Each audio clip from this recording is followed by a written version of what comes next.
Pembicara nepi kita kali ini adalah seorang sarjana teknik industri lulusan Universitas Katolik Parahyangan Bandung. Beliau memulai bisnis Tiens waktu masih duduk di bangku kuliah. Sebagai seorang mahasiswa yang sedang skripsi dan mulai berpikir untuk mendapatkan penghasilan, beliau menyambut baik ajakan teman sekelasnya untuk bergabung di bisnis Tiens. Berbagai penolakan, tantangan dari keluarga, teman-teman, dan orang-orang terdekat tidak membuatnya putus asa mengejar kesuksesan di bisnis Tiens. Dengan prinsip, jika Anda ingin memiliki apa yang orang lain tidak miliki, lakukan apa yang orang lain tidak mau lakukan. Dan keyakinan akan masa depan yang cerah bersama Tiens membuatnya terus berjuang. Sekarang ini beliau berhasil memiliki kebebasan waktu dan finansial, hal-hal yang tidak dimiliki oleh banyak orang. Reward luxury car, yacht, plane, dan villa telah berhasil diraihnya dalam waktu 5 tahun sejak mengambil keputusan menjalankan Tiens dengan serius. Beliau telah membantu puluhan orang menerima luxury car, yacht, plane, dan villa, serta ratusan orang penerima sukses trip, motor, dan mobil niaga di jaringannya. Bagaimana proses perjalanan beliau menjalankan bisnis Tiens? Mari kita belajar dari Eric Yong. Bapak-Ibu sekalian, perkenalkan saya Eric Yong. Background saya seorang sarjana teknik industri. Hari ini saya mau ucapkan selamat buat Anda yang sudah mencapai CP Anda. Karena saya tahu CP itu langkah awal yang cukup susah untuk menjadi CP. Kenapa? Bukan maksudnya susah secara kerja, karena secara kerja CP itu nggak susah. Kita presentasi beberapa kali, Anda ketemu konsumen, belanja produk, Anda juga belanja buat diri Anda sendiri, kemudian Anda bisa joinin 1 atau 2 orang bronze atau 1 silver, sebenarnya sudah beres jadi CP. Kerjanya nggak berat gitu, mungkin hanya ketemu beberapa orang Anda bisa jadi seorang CP dengan 3000 PV. Tapi maksud saya adalah beratnya itu di mental, di niatnya. Kenapa? Karena menjadi seorang CP itu butuh niat Bapak Ibu. Ya, kalau Anda sudah niat kerjanya jadi gampang. Tapi saya menghargai Anda karena saya tahu jadi seorang CP itu harus berat di niat di awalnya Bapak Ibu sekalian. Jadi saya mau applause buat para new CP ya. Nah, dan juga di mana lagi kita bisa ketemu satu bisnis di mana para petani nggak kelihatan seperti petani tapi kelihatan seperti pebisnis karena pakai jas semua di depan. Ya, unik Bapak Ibu. Karena hari ini saya ngelihat yang impact dengan background petani ada 3 orang. Bapak-bapak keren semua pakai jas. Kalau di luar sana, beliau ini bilang ke orang di luar sana, saya ini petani, mereka nggak percaya karena penampilannya seperti bos Bapak Ibu ya. Pakai jas keren. Oke. Di mana lagi kalau nggak di bisnis ini? Nah, hari ini saya mau langsung mulai materi kita aja karena waktu kita juga terbatas. Nah, saya ingat waktu pertama saya bergabung di bisnis ini, para friends saya suka bilang begini, kejarlah pertemuan yang lebih kecil. Pertemuan yang rame itu buat umum. Tapi kalau pertemuan yang makin kecil jumlah orangnya, itu pertemuan bersyarat biasanya. Dan semakin kecil jumlah orang yang ada di pertemuan itu, maka makin penting pertemuan itu buat Anda. Ilmunya lebih dalam lagi. Ya, nah hari ini jumlah orangnya lebih sedikit dibanding VS nanti. Sekarang CPM, karena ini pertemuan bersyarat. Oke, jadi saya harap apa yang saya sampaikan hari ini bisa berguna buat perkembangan bisnis Anda. Ya, Bapak Ibu, selama kita mengerjakan bisnis ini itu ada begitu banyak hal yang kita dapatkan. Jadi nggak mungkin dalam waktu 1 jam seorang pembicara CPM bisa mengajarkan ke Anda semua ilmunya, semua pengalamannya, itu jelas nggak mungkin. Ya, jadi kita belajar hari demi hari. Setiap saat kita belajar dari bisnis ini, dari pertemuan ke pertemuan, dari ketemu downline ke ketemu downline, dari ketemu upline ke ketemu upline, ketemu prospek ke ketemu prospek berikutnya, kita selalu belajar. Jadi hari ini saya hanya ngasih satu fragmen atau satu bagian kecil dari apa yang saya tahu tentang bisnis ini yang sudah saya kerjakan selama hampir 17 tahun. Saya mau bagikan sama Anda, ya.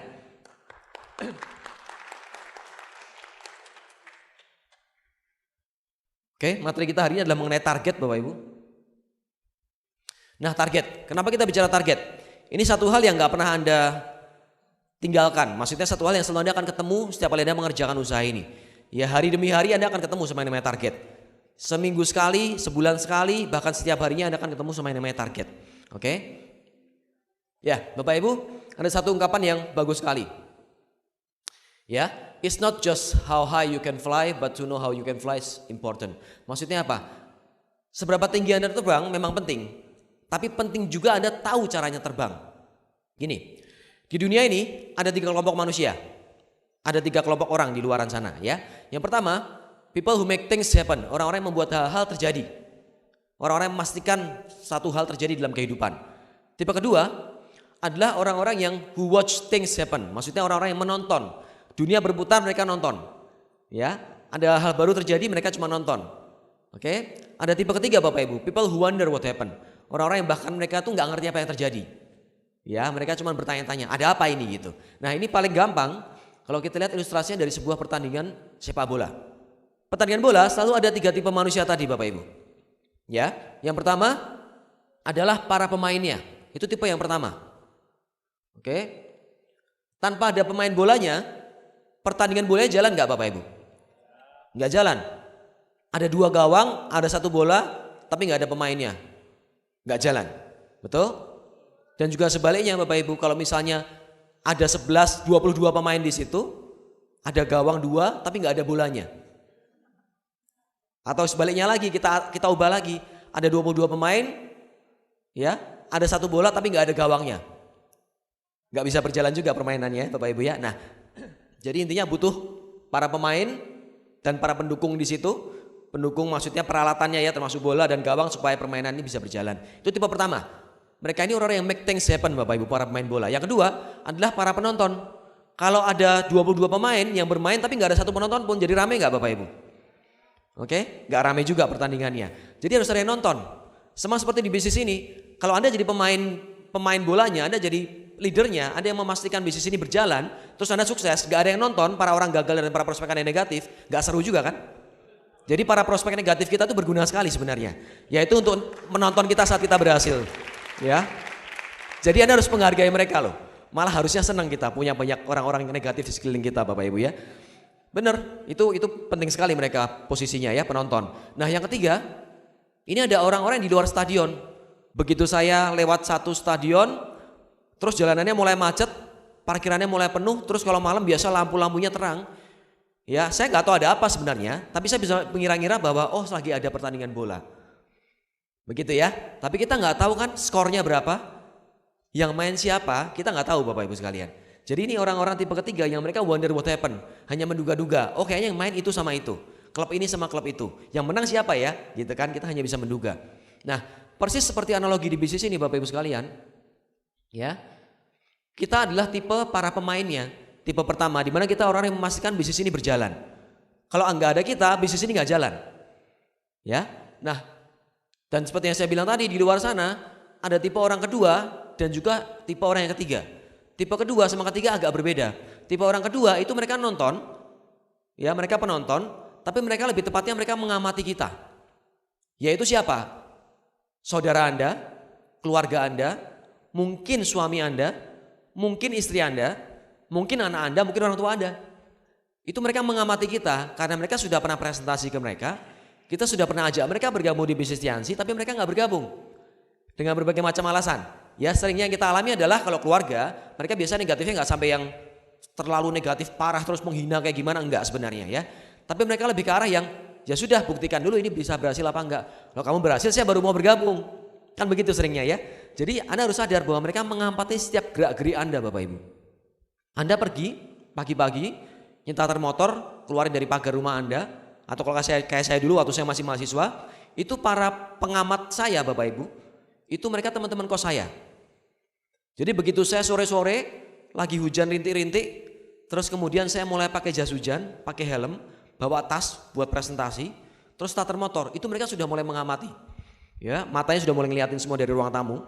Karena kamar saya di atas, turun harus lewat ruang tamu. Ya nanti Anda bisa lihat di video profil saya. Begitu saya keluar gitu, dekat parkiran motor, ada sebelahnya ruang tamu. Ini para singa-singa kelaparan ini Bapak Ibu, mereka sudah mulai nyeletuk Bapak Ibu ya. Rick, kamu mau kemana? Sore-sore lagi gerimis kayak begini, enaknya ngopi sama kita di sini ya. Sambil makan mie instan kesukaan anak kos ya kan. Itu udah mantep banget, nonton TV, nonton bola, wah seru banget. Ya tapi saya tahu bahwa mereka pengamat ini gak membawa perubahan buat hidup saya. Kalau saya bergabung sama mereka nonton TV, terus minum kopi sore-sore, dan saya gak melakukan apapun buat hidup saya, minggu depan, bulan depan, tahun depan, 10 tahun lagi ya saya akan seperti itu terus Bapak Ibu. Ya, itu pengamat. Gunanya mereka bukan buat ngajarin kita, gunanya mereka buat tepokin kita waktu kita sukses. Ya. Oke, tapi ingat, Anda diamati terus oleh mereka. Tipe ketiga sekarang, ini beda. Tipe ketiga ini mereka ini orang yang bahkan nggak tahu ada apa. Artinya mereka bahkan nggak tahu Anda menjalankan tiansi. Anda punya teman, ya, atau Anda punya tenaga, mungkin belum sempat Anda presentasi. Mereka nggak tahu bahwa Anda jalankan bisnis tiansi. Mereka nggak tahu bisnis MLM tiansi itu seperti apa. Mereka nggak tahu produknya, mereka nggak tahu perusahaannya. Mereka nggak tahu impian yang kita kejar. Mereka nggak tahu visi kita mengerjakan tiansi itu apa. Mereka hanya menduga-duga. Ya, mereka hanya bisa melihat bahwa tetangga saya ini, si bapak ini, setahun yang lalu sama kayak saya, rumah sama-sama jelek, motor sama-sama jelek. Terus begitu setahun, kok sekarang jalan-jalan ke luar negeri motornya ganti bagus. Ya, atau bahkan dalam 1 tahun atau 1,5 tahun ganti mobil. Ngapain ini? Ya, saya harus tanya dukun mana yang dipakai oleh dia. Gitu kan? Dia nggak tahu ada apa gitu, apa yang Anda lakukan. Dia cuma ngeliat bahwa ya pokoknya tetangga saya ini tiap pagi pergi, pulangnya malam banget. Ya, kadang-kadang pakai jas, dirangkap lagi pakai jaket dalamnya. Kok pakai jas mau ngapain nih? Malam-malam keluar pakai jas gitu. Jadi dia nggak tahu bahwa kita mau ke OP. Ya, nah tapi orang-orang seperti ini itu juga kita butuhkan. Ya, karena mereka bisa kita prospek nantinya. Orang-orang yang bahkan nggak tahu apa-apa masih bisa kita prospek. Dan lagi-lagi ya fungsi mereka yang berikutnya yaitu nepokin kita waktu kita berhasil, Bapak Ibu. Ya, harus jadi penonton ya. Oke. Nah, saat Anda memutuskan menjadi kelompok yang pertama, akan selalu ada yang kelompok kedua dan ketiga di luar sana. Artinya apa? Sudah hukum alam, sudah lumrah, akan selalu ada orang yang nggak bergabung di bisnis ini. Akan selalu ada orang yang mereka menolak bisnis ini, dan mereka itulah yang akan jadi saksi menonton kita waktu kita berhasil. Itu sudah hukum alam, Bapak Ibu sekalian. Artinya apa? Kalau buat Anda yang masih baru di bisnis ini, baru new CP hari ini, Anda mungkin baru presentasi, ditolaknya mungkin baru beberapa kali. Atau mungkin baru belasan kali, belum yang ratusan kali, Bapak Ibu kan. Nah, jadi Anda harus paham bahwa akan selalu ada orang seperti ini yang menolak kita. Dan keberadaan mereka diperlukan buat melihat kita sukses. Jadi santai aja gitu maksudnya. Oke, kita terus hadapi penolakan itu, karena dari penolakan-penolakan yang muncul itu, dari situlah kita akan ketemu orang-orang yang memang bergabung dan akan jadi leader kita di bisnis ini. Jelas ya? Berikutnya lagi Bapak Ibu.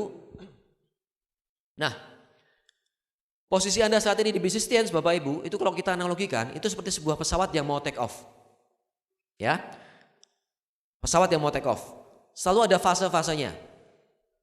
Pesawat mau take off Bapak Ibu, itu pasti pertama namanya taxi dulu. Taxi itu waktu masih jalan pelan tuh loh. Begitu ninggalin apron bandara, apron terminal, ada penumpang masuk semua, kemudian terus dia mulai mundur, terus mulai jalan pelan-pelan ke arah runway Bapak Ibu, ke arah landasan pacu, disebutnya taxi, masih jalannya pelan. Begitu dia sudah take position di situ, ya sudah ambil posisi, dia mulai ngegas kan, mulai ngebut ya Bapak Ibu ya. Nah saat dia ngebut itu Bapak Ibu, akan ada satu kecepatan. Ya, satu kecepatan disebutnya V2. V2 Bapak Ibu ya. V2 itu istilah penerbangan di mana saat satu pesawat mencapai kecepatan itu, dia nggak punya pilihan lain kecuali harus take off. Udah nggak bisa cancel gitu. Batal tuh udah nggak bisa. Kalau sebelum V2 masih bisa, tapi setelah V2 itu sudah nggak bisa cancel. Ya, jadi pilihannya harus take off Bapak Ibu sekalian. Apapun yang terjadi harus take off. Itu sudah kondisi yang berbahaya. Kalau ngerem biasalah landasannya sudah habis. Oke, jadi harus take off. Nah, posisi Anda saat ini para CP, new CP, Anda itu sudah V2 Bapak Ibu, harus take off. Ya, whatever happen, jadi intinya apapun yang terjadi di kehidupan dan bisnis Anda, harusnya Anda hanya bisa punya satu pilihan yaitu take off. Kenapa? Sudah terlanjur jadi CP, sudah terlanjur presentasi, minimal keluarga dekat Anda, saudara Anda itu sudah tahu bahwa Anda jalankan bisnis tiansi. Ya, jadi kalau Anda berhenti saat titik itu Bapak Ibu, nggak malah take off, itu malu-maluin. Itu yang pertama. Ya, malu-maluin. Jadi Anda sudah bakar jembatan sebenarnya. Terus yang kedua, ini efeknya buat momentum bisnis. Jadi saat Anda mencapai V2 tadi Bapak Ibu sekalian, itu kalau kita bicara pesawat yang kecil Bapak Ibu ya, yang Boeing 737 begitu, itu biasa kecepatan sekitar 250-an km per jam. Ya, sekitar segitu, nggak jauh berbeda. Nah itu mereka sudah harus take off. Nah manfaat yang kedua tadi bukan sekedar malu-maluinnya saja, sama keluarga Anda malu, tetangga Anda, prospek Anda malu, tapi juga lebih ke arah momentum bisnis. Jadi kalau Anda berhenti sayang banget Bapak Ibu. Pesawat Anda sudah wing, terbang terus wing, jatuh ke bawah kan gak ada gunanya ya. Mencelakakan diri sendiri Bapak Ibu. Nah oke. Yang penting adalah pertanyaan selanjutnya. Apa yang harus Anda lakukan saat Anda sudah siap lepas landas di bisnis tiansi? Oke, nah ini materi kita. Membuat target. Pesawatnya sudah take off, harus tahu mau kemana. Ya, Jangan sampai kayak saya kemarin dari Bandung mau ke Surabaya, take off, pilotnya nggak tahu arah, tahu-tahu nyampainya Jakarta. Ya kan nggak lucu, wong mau dari Bandung ke Surabaya kok nyampainya ke Bali misalnya. Ya kan nggak pas. Jadi kita harus bikin target supaya kita terbangnya itu mendaratnya nanti pas gitu, nyampainya pas. Oke. Nah, pentingnya membuat target. Yang pertama, membuat target itu membuat kerja kita jadi lebih terarah. Contohnya tadi gawang tadi Bapak Ibu. Ya, ada gawangnya. Jadi kalau mau main bola, mau mengegolkan bolanya ya sudah tahu di gawang itu. Kalau keluar dari gawang berarti nggak gol, berarti nggak nyampe targetnya. Simpel sekali, ya. Yang kedua, membantu kita untuk fokus ke tujuan. Fokus itu seperti kita pakai kacamata kuda. Ya, Anda tahu ada begitu banyak kisah di dunia olahraga di mana para atlet ini nggak sukses jadi yang nomor 1, nggak jadi juara, hanya gara-gara mereka nggak fokus. Ya, banyak banget cerita seperti itu. Pelari di mana di detik terakhir dia nggak fokus, tapi dia noleh hanya untuk melihat saingannya ada di mana posisinya. Sedetik Bapak Ibu bahkan mungkin nggak nyampe. Tapi Anda tahu ya, kalau sprint 100 meter itu bedanya 0, sekian detik aja bisa menentukan juara 1 dan 2. Ya, juara 2 tetap bukan juara 1 Bapak Ibu. Dan itu menentukan sekali hanya dengan 0, sekian detik. Hanya gara-gara apa? Gara-gara nggak fokus setengah detik itu bisa beda banget nasibnya. Bisa emas atau perak Bapak Ibu ya. Emas 1,5 miliar, perak cuma 750 juta. Asian Games segitu kan hadiahnya kan ya. Sudah beda sekali Bapak Ibu, cuma setengahnya ya. Nah, itu tujuan kita, itu fungsi kita bikin target. Nah kemudian ada satu ungkapan lagi yang bagus. He who fail to plan, plan to fail. Maksudnya apa? Orang yang gagal merencanakan, itu sudah berencana buat gagal. Paham Bapak Ibu ya? Kita gagal merencanakan target kita, itu sudah punya rencana buat gagal Bapak Ibu. Itu segitu pentingnya kita punya target. Atau dengan kata lain kita bisa bilang bahwa orang yang mereka sudah punya target, itu sudah 50% berhasil. Jelas ya, orang yang sudah punya target di awal, apa yang mau dia capai, itu sudah 50% berhasil sebenarnya. 50% sisanya tinggal apa? Tinggal actionnya Bapak Ibu. Jadi Anda kebayang ya, itulah pentingnya target. Nah, ini langkah pertama untuk membuat target. Konsultasi. Untungnya kita di Bisnis Tians adalah karena kita punya konsultan gratis Bapak Ibu sekalian. Yaitu siapa? Sponsor kita, upline aktif kita. Di bisnis di luaran sana, bisnis Bapak Ibu sekalian ada begitu banyak yang konsultannya harus bayar. Dan lebih lucu lagi biasa kalau kita konsultasi ke orang-orang profesional, si konsultan tuh mungkin gak terlalu ngerti mengenai bisnis kita. Banyak perusahaan-perusahaan konsultan ya yang kita konsultasi, tapi sebenarnya bisnis kita dengan pengalamannya si konsultan itu kadang gak nyambung. Jadi kita konsultasi ke orang yang gak tepat. Tapi kalau di Bisnis Tians ini Bapak Ibu, di bisnis MLM, Anda ketemu sama sponsor atau upline yang sudah pasti duluan menjalankan bisnis Tiansi dan lebih ngerti daripada Anda. Terbukti dari peringkat yang lebih tinggi, peringkat PBO-nya yang lebih tinggi. Jadi kita bisa punya konsultan gratis. Arahannya pasti benar Bapak Ibu. Jadi kita cuma tinggal percaya, tinggal kita ikuti. Itu yang pertama, konsultasi dulu. Yang kedua, konsultasi akan efektif jika dilanjutkan dengan mentoring. Maksudnya apa? Ada begitu banyak leader yang memberi konsultasi, tetapi dia nggak membantu kerjanya. Ya, memberi konsultasi, tapi nggak membantu kerja sehari-harinya. Misalnya, saya jadi upline, terus saya bilang ke dolen baru saya, oke Pak, jadi Bapak targetnya bulan ini presentasi 15 kali ya. Oke. Bulan ini targetnya ngejar tiket VS Malang yang hari ini dari kemarin-kemarin nih, udah dari bulan lalu, udah dipromosikan. Yuk, stok tiket EB, Bapak harusnya stok tiket EB itu 5. Tapi untuk bisa menjual 5 tiket EB itu ke prospek, untuk bisa presentasi 15 kali itu saya nggak terlibat, nggak bantu sama sekali. Padahal saya sponsornya langsung. Ya kita bicaranya kondisi sponsor langsung atau upline yang memang kerja ke dalam, bekerja di orang ini, titik ini Bapak Ibu. Kita bicaranya bukan konsultasi yang kebetulan Anda ketemu sama upline diamond Anda atau upline director Anda seorang bintang 5, masih baru, platinum. Kebetulan ketemu di acara besar, terus Anda sekedar konsultasi yang umum. Karena si upline director atau diamond Anda ini mungkin gak paham sekali kondisi Anda, karena Anda di kedalaman banget. Anda sekedar tanya hal yang umum, ya emang Anda gak bisa mengharapkan dibantu langsung sama beliau. Karena yang bantu Anda adalah sponsor atau upline terdekat yang aktif kan. Bintang 6 Anda, bintang 7 Anda. Tapi kita bicara dalam hal ini, yang saya bilang konsultasi lanjut dengan mentoring adalah kalau misalnya Anda bekerja di orang ini Bapak Ibu. Paham ya Bapak Ibu ya? Atau saya mensponsori orang baru. Oke? Saya tetap aja harus bantu dia langsung karena ini front saya Bapak Ibu. Jadi saya bantu dia mengerjakan. Saya tunjukkan kerjanya sama dia.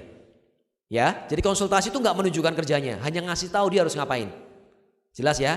50% 15 kali presentasi supaya Anda bisa menjadi CP bulan ini. Ya, kemudian bisa lagi dengan cara tadi, 5 tiket vision seminar targetnya untuk sebulan ke depan. Itu baru konsultasinya. Nah, kalau mau sempurna, Anda harus lanjutkan dengan mentoringnya. Anda tunjukkan kerjanya sama si downline baru Anda. Anda ngerti cara presentasi, dia masih baru join, belum ngerti presentasinya. Anda tunjukin dia, Anda bantu dia presentasi, praktekkan langsung ke beliau.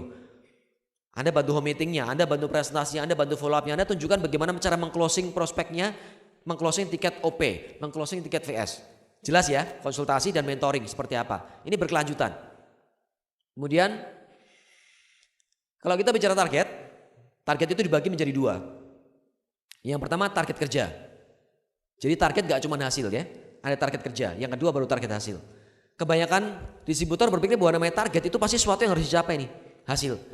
Padahal enggak juga. Untuk mencapai hasil itu kita harus mengerjakannya kan, ada actionnya. Contoh, saya mau sponsori gini, saya mau mendapatkan bonus. Bonus yang saya mau dapat itu saya bisa dapatkan kalau saya mensponsori seseorang atau menjual produk, ada omset. Betul ya Bapak Ibu ya? Nah, artinya apa? Untuk mendapatkan hasilnya ada kerjanya. Betul? Saya mau menjadi PBO Royal.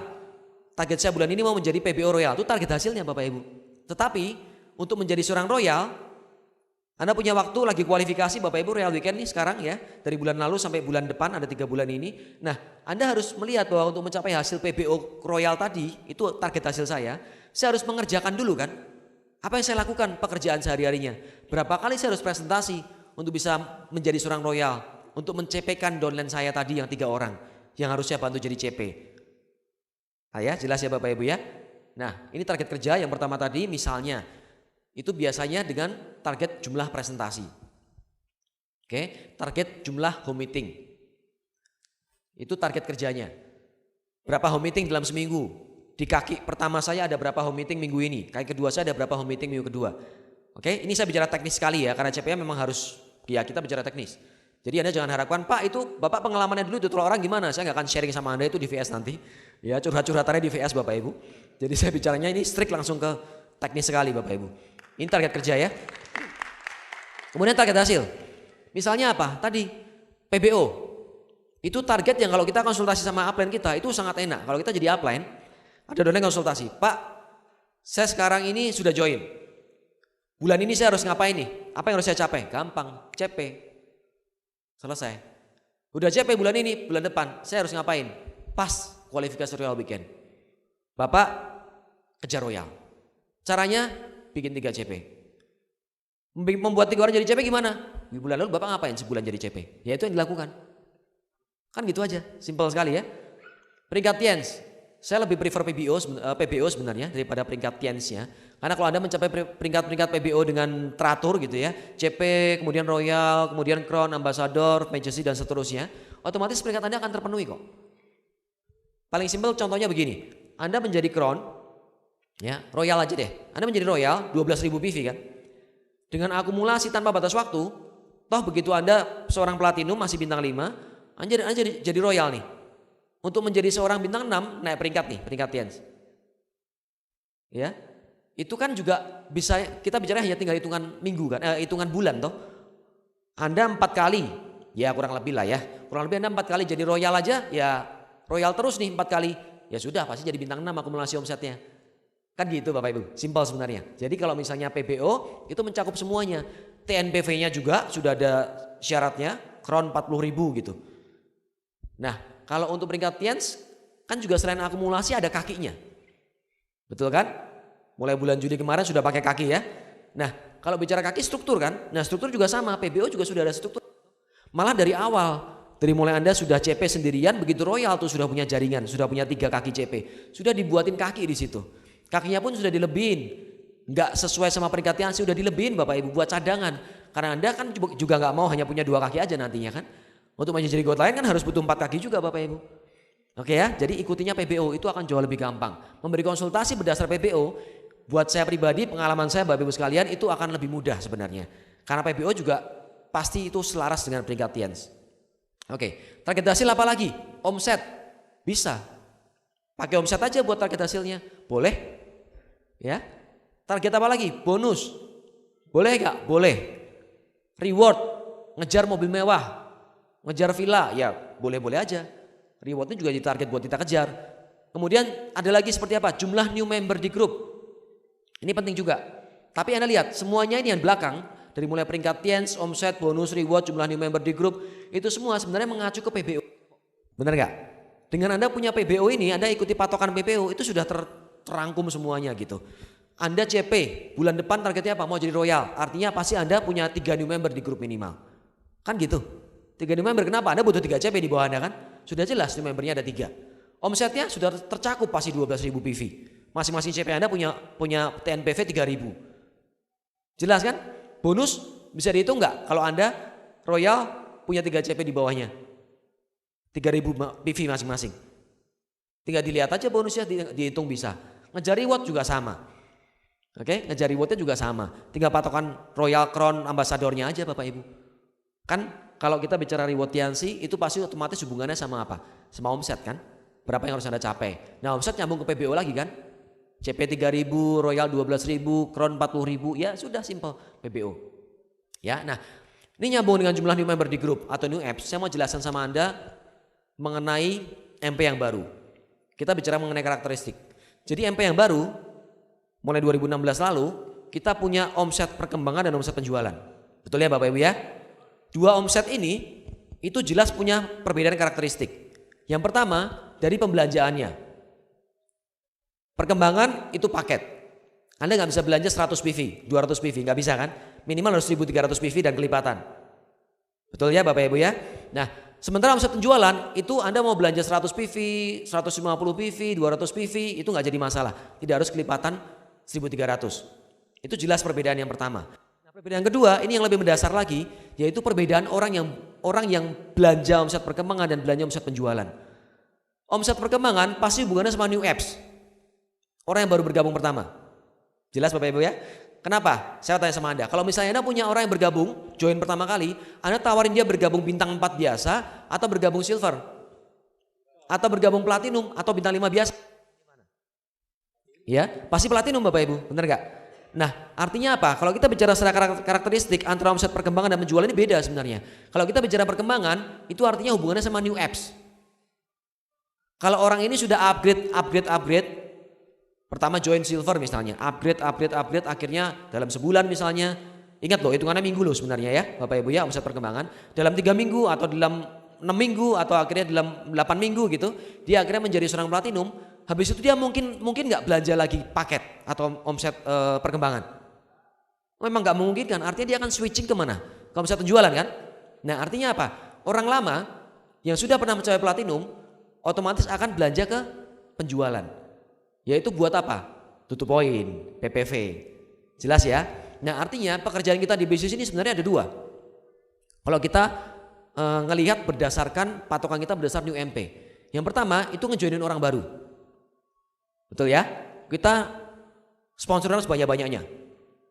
Tapi setelah orang ini aktif dan dia jadi platinum, tidak akan lagi orang ini menambah omset perkembangan Anda, dia akan berubah ke penjualan. Dia sendiri, betul sih kalau dia sponsori orang, new apps lagi masuk ke perkembangan. Tapi dia pribadi, si orang ini, si A ini Bapak Ibu, dia sudah akan switching omsetnya ke penjualan. Ya, artinya tadi pekerjaan pertama kita membuat new apps, tetapi yang kedua pekerjaan lanjutan kita adalah mencetak si orang ini yang lama-lama nggak jadi orang baru lagi ya, 2 bulan, 3 bulan, setahun, kita membentuk dia menjadi leader kan. Dan itu pekerjaan yang berbeda sebenarnya. Bahkan omsetnya pun berbeda. Jelas Bapak Ibu ya? Jadi kita perlu paham, karena kalau dulu kita bicara omset ya satu omset aja. Artinya orang baru, orang lama belanjanya omsetnya sama gitu. Tapi begitu New MP 2016 yang kita jalankan sekarang, jelas itu berbeda. Secara karakteristik 2 omset ini berbeda. Cara kerjanya pun juga akan berbeda. Saat kita menjoinkan orang sama kita membentuk orang menjadi leader. Membentuk dulu yang sudah join menjadi seorang leader, itu jelas berbeda pekerjaannya. Oke ya Bapak Ibu ya, contoh paling simpel gini, Anda mau mensponsor orang baru, artinya apa? Anda promosi tiket VS-nya ke dia, Anda promosi tiket OP-nya ke si prospek ini, supaya dia mau join kan. Tapi kalau yang orangnya sudah masuk ke yang kedua, omset penjualan, dia sudah jadi leader, Anda nggak lagi promosi tiket VS ke dia, Anda membantu dia ya untuk promosi tiket VS ke jaringannya. Oke, Anda membantu dia untuk membangun jaringan. Jelas ya, Anda promosi tiket OP-nya, Anda bantu dia untuk promosi ke jaringannya. Jadi itu perbedaannya di sana Bapak Ibu ya. Nah ini hubungannya sama target tadi. Nyambungnya juga ke sini. Nah tadi di sini saya tulis jumlah new member. Ini penting sekali. Oke, jadi kalau misalnya Anda lihat di jaringan Anda, TMIS, Anda lihat omset Anda Bapak Ibu sekalian, Anda bisa lihat kesehatan bisnis Anda dari situ sebenarnya kelihatan. Kalau omset perkembangannya gede banget, mencapai 90% misalnya, tetapi omset penjualannya kecil sekali, artinya apa? Grup Anda masih muda. Masih muda itu maksudnya, kalau grup saya tua gitulah ya. Ya kan saya sudah 17 tahun. Ya, artinya grup Anda masih muda. Rata-rata orang-orang baru yang bergabung di perkembangan. Paham Bapak Ibu? Jelas ya, itu kelihatan dari situ. Kalau saya jadi upline Anda, saya punya jaringan, saya ngecek, saya lihat, oh kondisi omsetnya 90% di perkembangan nih, atau 80%. Intinya besar bangetnya di perkembangan. Oh ini grup baru, isinya new app semua. Ya karena dari PPV-nya itu masih sangat jauh, nggak bisa mengimbangi yang perkembangan. Oke, tapi kalau misalnya perkembangannya ini malah lebih kecil, penjualannya besar sekali proporsinya. Yang sering terjadi hampir nggak ada sih, yang penjualan 90% itu hampir nggak ada sebenarnya. Kalau kita bicara jaringan yang berjalan ya, yang aktif. Tapi let's say misalnya 65-70% penjualan, 30% atau 40%-nya di perkembangan. Artinya apa? Orang ini, si leader saya ini itu kurang new apps-nya. Dia maintain banyak pelanggan, orang-orang lama, yang bahkan mungkin sudah bergabung dari sejak MP lama gitu. Tapi dia kurang mensponsori orang baru, jaringannya kurang new apps. Jelas Bapak Ibu ya. Jadi apa yang kita lakukan? Seimbang. Artinya kita harus punya banyak new apps. Karena kalau kita mau bentuk leader, kan harus dari new apps-nya dulu. Orang join kita bentuk. Kalau bahannya nggak ada, siapa yang mau kita bentuk Bapak Ibu? Ya kan nggak bisa juga. Tetap aja kita juga harus bikin banyak new apps, baru habis itu kita bentuk menjadi seorang leader. Oke ya, jelas tentang perbedaan perkembangan dengan penjualan. Nah, kembali ke masalah target kerja dan target hasil. Tians membayar kita dari omset yang kita hasilkan, sehingga kalau kita hanya membuat target kerja, itu nggak lengkap. Ada impact atau recognition untuk silver planner. Ada gold planner. Itu menghargai hasil nggak? Enggak.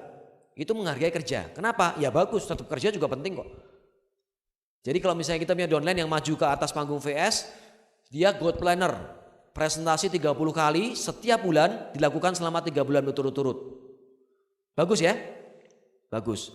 Masalahnya adalah kalau dia maju gold planner terus, tapi nggak pernah bisa sponsori satu orang pun, jadi bagus atau memble Bapak Ibu?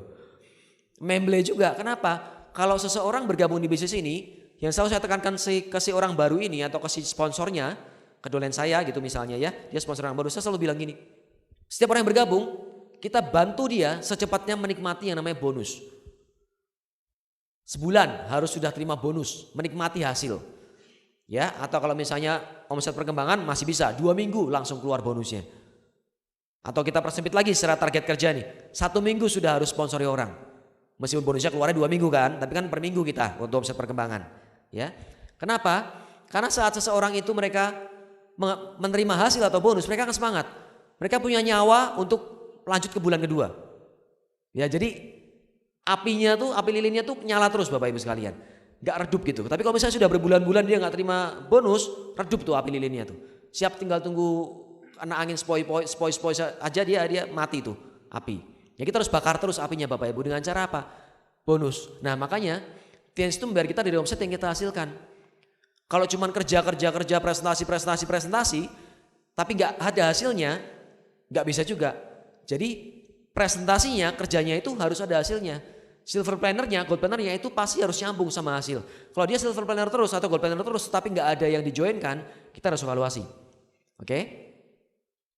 Nah, tidak ada orang yang menjalankan bisnis Tiansi ini ya karena menyukai pekerjaannya, suka presentasi, suka ditolak orang. Nggak ada. Kita pasti ngarepin bonusnya kan? Iya. Jadi kalau ditanya sama teman Anda atau keluarga Anda, kamu ngapain sih Tiansi kok sudah bertahun-tahun atau belasan tahun gitu? Tapi kok nggak ada hasilnya? Loh kan saya senang presentasi. Saya sering ketemu orang, senang belajar, ketemu orang tuh saya selalu belajar. Oke, tapi dari 15 tahun lalu naik motor terus gak berubah. Kan itu gak ada hasilnya Bapak Ibu. Gak ada yang begitu. Saya suka kok kalau saya ketemu sama orang ditolak tuh saya suka. Saya dari kecil ditolak terus sama siapapun. Ya, pacar saya punya calon pacar 10 nolak saya semua. Ya, kalau saya gak ditolak tuh rasanya aneh gitu. Saya masuk sekolah kemana pun ditolak terus. Kan nggak lucu Bapak Ibu ya. Jadi nggak ada orang yang suka ditolak sebenarnya. Kita mau ditolak, kita masih bisa menikmati ditolak sama orang. Mungkin diejek sama teman kita, mungkin dihina gitu ya. Kenapa? Karena kita punya harapan bahwa apa yang kita kerjakan dengan melewati penolakan-penolakan dan ejekan-ejekan hinaan itu menghasilkan hasil impian kita tercapai kan gitu ya. Oke, jadi harus ingat, bukan karena suka pekerjaannya atau suka ditolak orang, tapi karena kita mau ngejar impian kita. Dan Tiansi membayar kita dari omset kita Bapak Ibu. Ya, Anda mau kerja keras ya gimana itu ditolak orang, tapi kok nggak ada omsetnya, ya nggak ada bonusnya buat Anda. Oke, ya jadi ini nih yang banyak terjadi adalah orang-orang yang tidak suka dengan pekerjaan ini, tapi mau menjalankan bisnis Tiansi karena mengejar hasil. Saya pribadi, saya bukan orang yang suka ditolak. Ya pastilah, saya suka ditolak ya. Saya bukan orang yang mau waktu kerjakan bisnis Tiansi pertama kali, itu saya suka dengan pekerjaannya. Saya bukan orang yang suka presentasi sebenarnya. Ya, saya orang yang pendiam. Ya, saya orang melankolis, pragmatis banget enggak, tapi saya melankolis. Jadi kalau saya lebih suka ketemu sama komputer, sama barang gitu ya, sama alat atau device gitu, di mana dia nggak bisa membalas perkataan saya, sebenarnya begitu. Ya, yang diem lah gitu, yang nggak ngomong sama saya. Saya bisa ngomong sama dia nggak bisa ngomong sama saya gitu ya. Saya mau apa-apain dia diem gitu sebenarnya. Pengennya begitu. Tapi saya tetap menjalankan bisnis Tiansi karena saya lihat ini satu pekerjaan, satu profesi malah tepatnya, yang memang kedepannya bisa membuat saya mencapai impian-impian saya dengan waktu yang singkat, dengan shortcut gitu Bapak Ibu kan. Maka saya kerjakan. Saya bergabung waktu saya masih semester 9, mahasiswa. Saya orang Solo, tapi saya bergabung waktu saya kuliah di Bandung.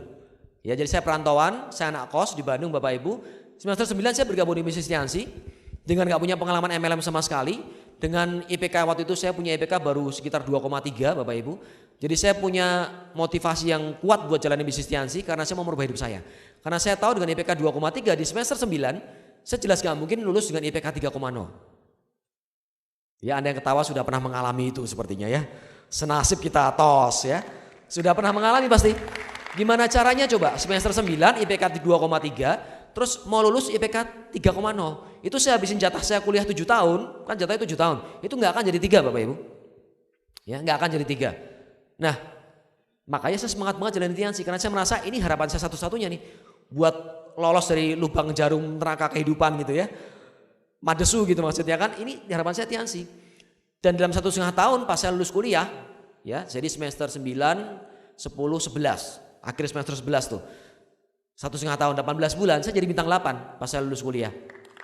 Ya, jadi pas saya wisuda saya sudah bintang 8 Bapak Ibu sekalian. Dengan bonus sudah mencapai puluhan juta rupiah. Kalau waktu itu saya punya teman-teman yang IP-nya 3,0 atau di atas 3 gitu ya, 3,3 atau kumulot 3,5, 3,6. Itu mereka kerja tahun 2003 itu gajinya 1 juta per bulan. 1 juta serius, 1 juta sekarang kecil banget ya Bapak Ibu ya. Uang bensin gak cukup, uang listrik rumah saya aja gak cukup 1 juta ya. Nah sekarang, waktu itu 1 juta besar, lumayan besar. Kos saya waktu itu masih 200 ribu Bapak Ibu ya. Nah gaji 1 juta, teman-teman saya IP-nya 3, sekian itu Bapak Ibu. Sementara itu mereka harus kerja, pergi pagi, pulang sore, macet waktu berangkat, lebih macet waktu pulang lagi, dan kadang lembur sampai malam. Cuman tidur di rumah, terus bangun, kerja lagi. Seperti itu selama 1 bulan. 1 juta. Saya jalan-jalan, tidur, bangun, tidur, bangun. Jalan-jalan, main. Artinya apa? Layak sekali saya kerjakan Tiansi. Meskipun tadi ya kita balik ke topiknya, yaitu waktu awal saya nggak suka dengan pekerjaannya. Saya nggak suka dengan harus pakai jas. Saya dulu pakai kaos, celana jeans, sandal. Saya nggak suka pakai jas, pakai dasi, nggak suka saya Bapak Ibu sekalian. Tetapi habit Bapak Ibu, lakukan terus lama-lama. Sekarang saya jadi suka pakai jas, saya jadi suka rapi. Kalau pakai kaos dan sandal dan celana pendek atau pakai celana jeans, terus ketemu prospek, itu gak akan saya presentasi. Kenapa? Karena saya sudah terlanjur gak pede duluan. Itu ya memang begitulah, itu mentalnya sudah jadi begitu. Tapi saat saya sudah pakai baju rapi, saya sudah ngerasa menang sebelum bertarung dulu gitu Bapak Ibu. Ya, jadi ketemu prospek sudah semangat duluan, karena saya sudah merasa di atas angin. Wah kan saya lagi rapi nih, keren nih. Pokoknya anchornya begitu, Anda paham anchor ya. Jadi begitu pakai jas atau minimal pakai meja, anchornya tuh udah siap bertarung dulu gitu Bapak Ibu. Seperti petinju dipasangin sarung tinju gitu, udah pasti mau bakal mukul seseorang gitu kan. Iya, kalau nggak ada sarung tinju dia nggak mukul seseorang. Begitu dia naik ring dipasang sarung tinju dia mukul. Refleksnya kayak begitu Bapak Ibu. Oke, nah jadi suka dengan pekerjaannya, jadi menikmati pekerjaannya. Oke ya, nah berikutnya lagi. Sekarang kita bicara langkah-langkahnya untuk bikin target. Ini penting sekali Bapak Ibu ya. Anda pasti sebagian juga sudah paham, tetapi ini saya akan ulang. Karena yang namanya basic itu selalu harus kita ulang-ulang terus. Bruce Lee pernah bilang, saya nggak takut dengan orang yang punya 1000 jurus. Saya hanya takut dengan orang yang punya 1 jurus saja, tapi dia latih selama 1000 kali. Itu akan jauh lebih mengerikan ya. Jadi bisnis ini nggak ada yang susah, nggak ada yang aneh-aneh caranya. Kalau tanya ke pembicara CPM, pembicara VS, atau kapten diamond Anda atau direktur Anda, Pak ada cara yang berbeda nggak Pak? Ada cara yang khusus nggak Pak? Yang buat saya aja Pak, jangan buat yang lain. Supaya saya lebih cepat berhasil daripada para crossan saya gitu. Caranya yang berbeda Pak, yang spesial pakai telur gitu. Nggak ada Bapak Ibu ya. Sama juga semua caranya. Jadi Anda pasti sudah tahu, saya cuma ngulang supaya Anda ingat terus Bapak Ibu. Ya karena latihannya harus 1000 kali tadi, bukan 1 jurus 1 kali, 1 jurus 1000 kali latihannya ya. Nah yang pertama Anda harus bikin dream book. Oke, sudah tahu dream book, saya akan bahas panjang lebar. Yang kedua, Anda breakdown dream book Anda menjadi lebih spesifik. Itulah saat kita mulai membuat target yang lebih spesifik, lebih terencana, lebih detail. Dream booknya, saya mau punya mobil. Oke, mobil apa? Ya, mobil yang harga 100 juta LCGC juga ada kok. Supercar yang harganya miliaran juga ada kok. Mobil seperti apa? Ya, kita kalau berdua harus spesifik kan. Kalau enggak nanti, Tuhan nanti saya gedenya saya mau ngitung duit ongkang-ongkang kaki jadi tukang jaga WC kan repot. Ya, Anda nggak bilang kok Tuhan, Anda protes dia bilang gimana? Lah kamu waktu kecil doanya saya mau ngitung duit ongkang-ongkang kaki santai ya tukang jaga WC begitu kan. Ongkang-ongkang kaki ngitung duit tapi duitnya 2000-an. Bukan ratusan ribu ya, bukan dolar kan gitu ya. Siapa suruh nggak spesifik. Tuhan nggak pernah salah Bapak Ibu. Anda yang salah. Jadi ya bikin dream book yang spesifik. Saya mau mobilnya BMW, nah jadinya BMW dong. Ya enggak. Saya mau mobilnya Mercy, jadinya Mercy Bapak Ibu. Saya mau punya rumah yang subsidi juga ada harga 100 juta. Rumah yang harga 10 miliar, yang kebetulan misalnya kayak rumah saya 10 miliar ya ada juga Bapak Ibu. Kebetulan. Kebetulan Bapak Ibu ya. Nah, kemudian yang ketiga, buat target yang mau Anda capai berdasarkan time limit. Ada time limitnya, ada batasan waktunya. Saya mau mencapai BMW saya tadi itu berapa tahun gitu. Ya, saya mau punya rumah yang harga 10 miliar berapa tahun? Bertahap gak? Tentunya juga ada tahapan-tahapannya. Sebelum saya punya BMW, saya punya mobil LCGC dulu. Ya nggak apa-apa, sebelum saya naik motor kok LCGC juga udah bagus 100 juta dibanding motor Anda yang sebelumnya. Ya kan, tapi sudah peningkatan. Habis itu baru mobil yang lebih bagus lagi, naik ke MPV yang bagus atau SUV yang bagus, habis itu naik ke mobil sedan yang bagus, baru ke BMW atau Mercy-nya, boleh nggak apa-apa. Itu ada tahapan-tahapannya ya. Rumah, dulunya saya anak kos kok 200 ribu sebulan, saya nggak langsung punya rumah 10 miliar Bapak Ibu. Saya pindah ke apartemen dulu harga 300 juta, saya beli waktu saya bintang 8 tahun 2003 ya. Bertahap dong, kos-kosan 200 ribu, mobil nggak bisa masuk, cuma bisa motor, gangnya kecil. Masa saya langsung mau punya rumah 10 miliar, itu nggak tahu diri namanya.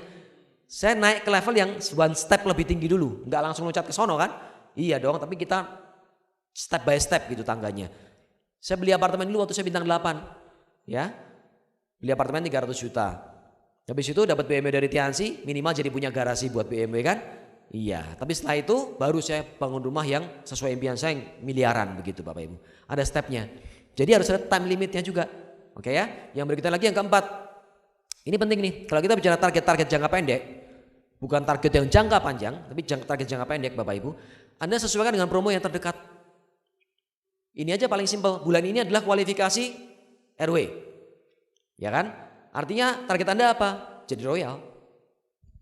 Simpel kan? Anda sudah royal kemarin, target Anda apa? Jadi crown.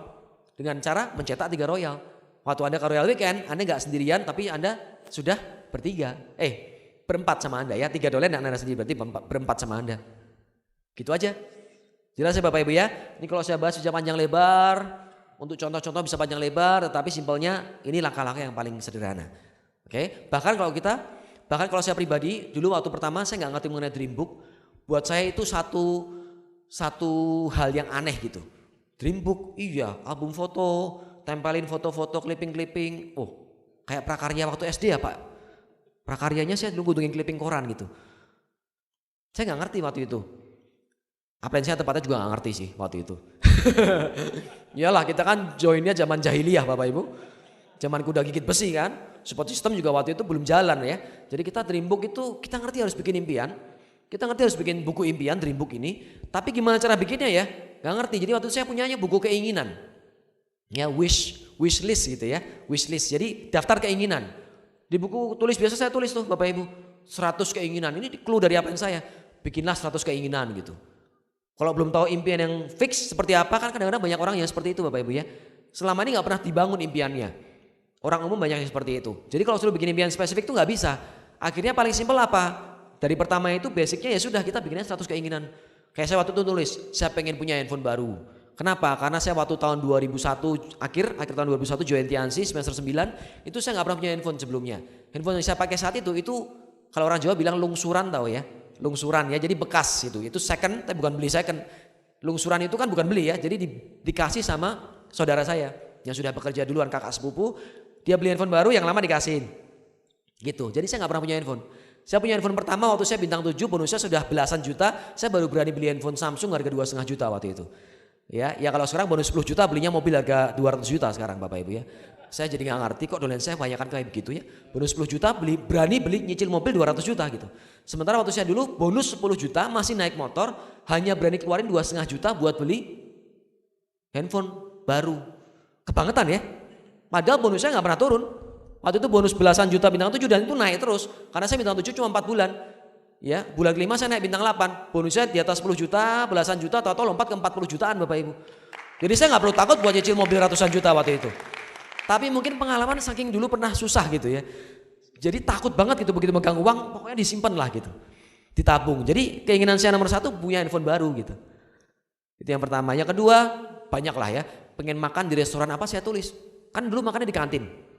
Uang makan saya sehari itu, uang makan saya sebulan itu, uang hidup saya di Bandung 200 ribu sebulan.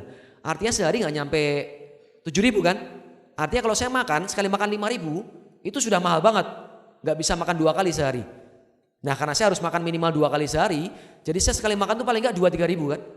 Nah jadi saya pengen makan restoran yang atau kafe yang paling gak masuk itu bayar 10 ribu, 20 ribu gitu loh. Simple banget kan, pengen makan di restoran itu. Teman saya yang bawa mobil, anak orang kaya pergi bareng-bareng ke mall mana, jajan di kafe itu yang uang dia sekali makan di situ saya bisa hidup 1 minggu kan gak mungkin. Jadinya saya pengen di kafe mana saya tulis, gak masalah, impian-impian kecil Bapak Ibu ya. Terus kemudian ada satu lagi impian yang seru waktu itu. Ya, keinginan yang seru yaitu saya pengen berenang sama lumba-lumba di Hawaii. Ada. Gara-gara apa? Saya baca satu majalah waktu itu, majalah atau koran gitu. Ada satu hotel di Hawaii, itu kolam renangnya gede. Begitu kita buka pintu kamar, itu langsung nyambung kolam renang. Ya lantai satunya ya, langsung nyambung kolam renang. Sekarang kayak gitu banyak banget udah biasa lah. Dulu heran banget saya, nyambung kolam renang. Terus kolam renangnya air asin Bapak Ibu, bukan air tawar. Ada lumba-lumbanya, kita bisa berenang di situ. Ya, bareng lumba-lumba kan mereka sangat bersahabat bersama manusia. Itu sempat jadi keinginan saya Bapak Ibu. Ya lama-lama tersortir. Ya, lama-lama tersortir, jadi lebih spesifik mulai bikin Dreambook. Dreambook pertama saya sudah habis semua. Sudah tercapai semua ya. Dreambook kedua saya juga sudah hampir habis ya, masih ada tapi masih sudah hampir habis ya. Sudah saatnya bikin Dreambook yang ketiga yang lebih tinggi lagi, yang lebih wah lagi. Ya sudah saatnya karena kita juga akan ganti Dreambook nantinya.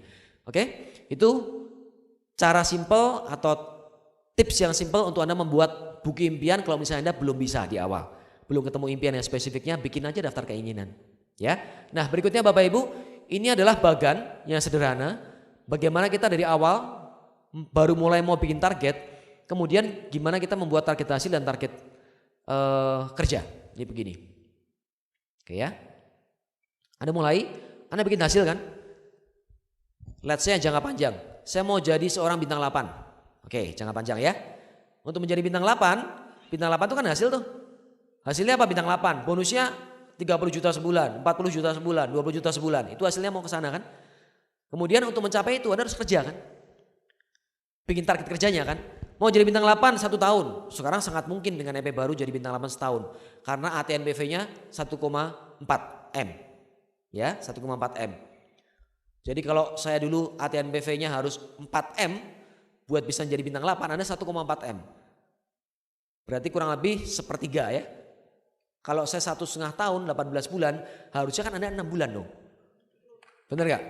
Jadi makanya saya bilang 12 bulan Kalau Anda serius kerja benar, kerja sistem, harusnya para new apps hari ini itu bisa jadi bintang 8. Ya, ini untuk mencapai hasilnya harus bikin target kerjanya. Artinya dalam 12 bulan ini, setahun, saat saya mulai terus mau jadi bintang 8, itu saya harus melakukan apa aja. Target yang jangka panjangnya. Terus Anda breakdown lagi kan, target tiap bulannya ngapain aja. Anda breakdown lagi target mingguan. Bahkan Anda bisa breakdown lagi jadi target harian Bapak Ibu. Ya, oke, saya akan bahas panjang lebar lagi, konsultasi sama upline Anda. Sekali lagi, ini pengalaman saya, tapi Anda harus konsultasi sama upline Anda. Jangan langsung ambil konsultasi dari panggung, Anda kerjakan. Ya, tapi Anda konsultasikan ulang, kalau upline Anda yang terdekat dia setuju dengan apa yang saya bahas, mau diikutin, oke, berarti benar. Oke, Anda baru lakukan. Berikutnya Bapak Ibu, setiap bulan Anda dengar di NDT, tetapi basic tetap paling penting. Gak ada ilmu tingkat tinggi, semuanya ilmu basic, tapi dilakukan selama berulang-ulang, Anda jadi hebat di bisnis ini ya. Smart, specific, measurable, attainable, reasonable, time limit. Ini adalah triknya ya, ini adalah tipsnya untuk Anda membangun target atau impian. Kemudian, nah ada tips lagi yang lain buat bikin target. Berpikir besar. Ini penting sekali. Kenapa? Itu sebabnya kenapa Anda baca buku Berpikir Berjiwa Besar. Yang penting berpikir besar dulu. Kalau Anda masang targetnya cuma setinggi 1 meter, pencapaian Anda pasti di bawah 1 meter. Kalau Anda pengen mencapai 2 meter, pasang targetnya 3 meter. Oke, kalau Anda pengen mencapai targetnya tinggi sekali, ya buat target sampai ke langit-langit gitu. Ya, berpikir besar, tapi juga harus optimis. Anda pasang target berpikir besar, Anda gak optimis ngejarnya, gak ada gunanya. Terus satu lagi, ini juga harus pas, realistis. Maka itulah gunanya time limit sebenarnya. Ya, time limit. Saya bergabung hari ini Pak, saya mau jadi bintang 8 besok. Wah, berat sekali. Hampir gak mungkin. Berpikir besarnya sudah, optimisnya sudah, tapi Anda gak realistis. Kalau realistis berapa lama? Setahun. Oke, realistis. Itu gunanya time limitnya. Ada tahapan-tahapannya. Loncat tadi gak bisa langsung ke atas panggung. Stepsnya ada 1, 2, 3, 4 baru naik ke panggung tuh. 5 ya. Oke, itu tipsnya. Kemudian, nah tujuan bikin target tadi Bapak Ibu, dengan cara-cara yang saya bilang, itu sebenarnya ada satu. Membuat Anda nggak distract sama hal-hal di luar bisnis ini. Membuat Anda cukup sibuk. Membuat Anda cukup sibuk Bapak Ibu sekalian, sehingga Anda nggak sempat mikirin para prospek Anda yang negatif. Jelas ya? Membuat Anda cukup sibuk sehingga Anda pikirannya tuh hanya bisa fokus mengejar target Anda, sehingga Anda nggak mikirin mungkin keluarga Anda atau pasangan Anda yang ngomel terus, ribut terus setiap kali Anda pulang malam gara-gara datang ke pertemuan gitu. Ya itu karena faktanya terjadi Bapak Ibu ya. Mungkin mereka hanya karena belum paham apa tujuan kita kerja keras seperti ini. Mungkin karena anak Anda atau pasangan Anda atau orang tua Anda itu mereka belum paham aja. Mereka bukan gak sayang sama Anda kok, tapi mereka hanya mungkin belum paham bahwa Anda harus mengorbankan waktu Anda liburan sama mereka di hari Minggu. Seperti hari ini CPM VS, harusnya Anda bisa berlibur sama anak Anda, orang tua Anda, pasangan Anda. Anda luangkan waktu Anda, lebih pilih untuk datang ke pertemuan Tiansi dan One Vision karena Anda mau mengejar impian Anda kan. Supaya apa? Supaya 1, 2, 3 tahun ke depan Anda bisa liburan terus sama mereka kan. Iya. Anda tahu nggak? Dulu waktu saya pertama bergabung di bisnis ini Bapak Ibu, itu upline saya kejam sekali. Kejamnya maksudnya kejam baik. Beliau bilang gini sama saya.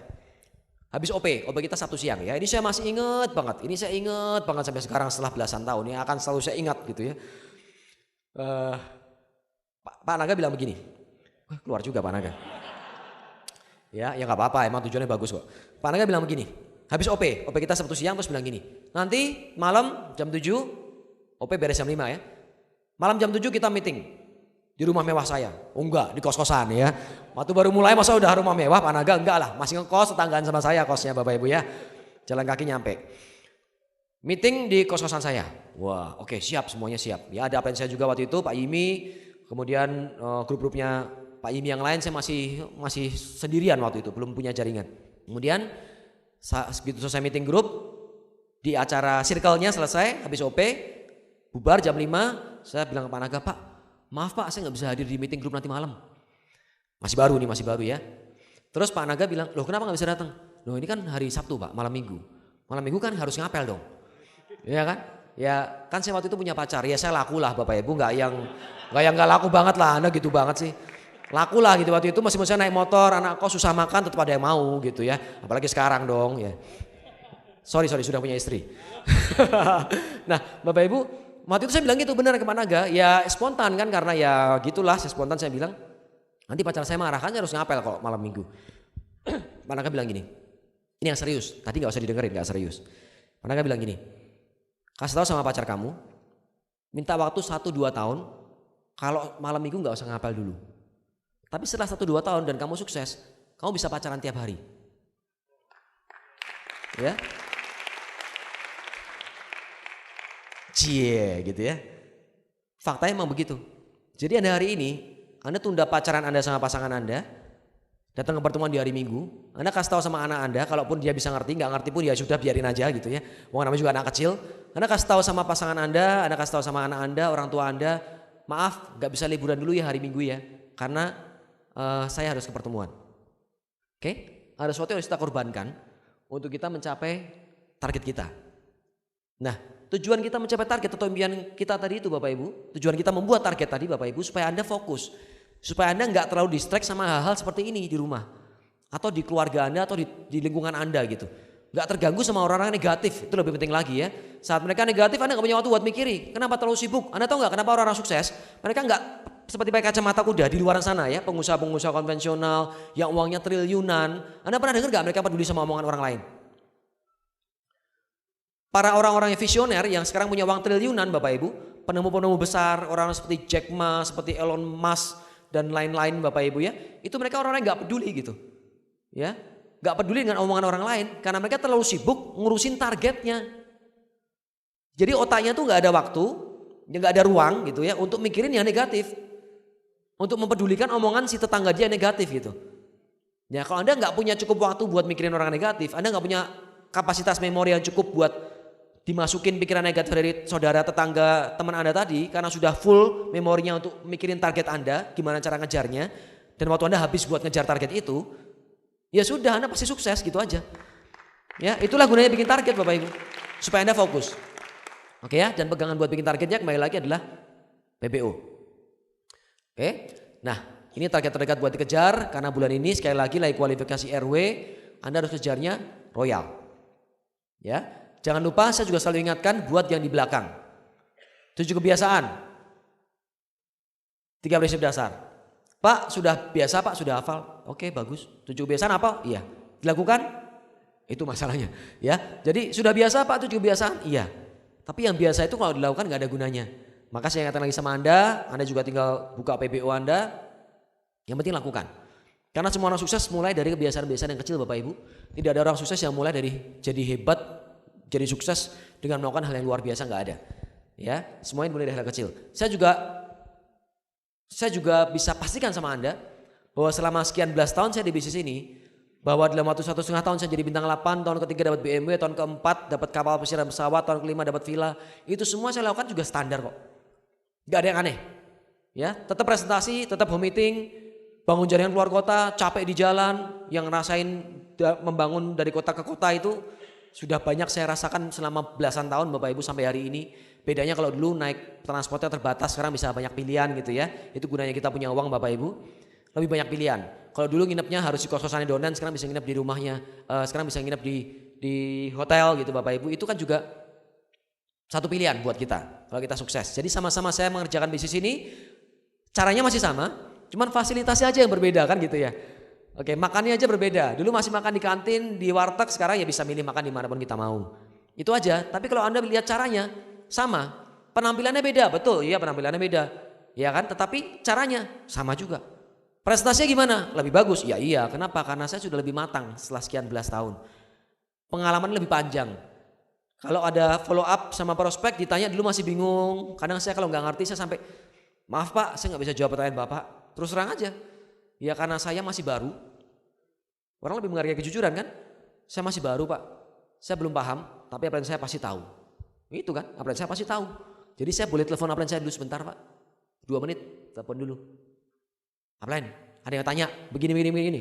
Saya seringnya dulu teleponnya ke Pak Luis. Ya karena ya waktu awal saya bantu oleh Pak Luis, terus saya sering teleponnya beliau.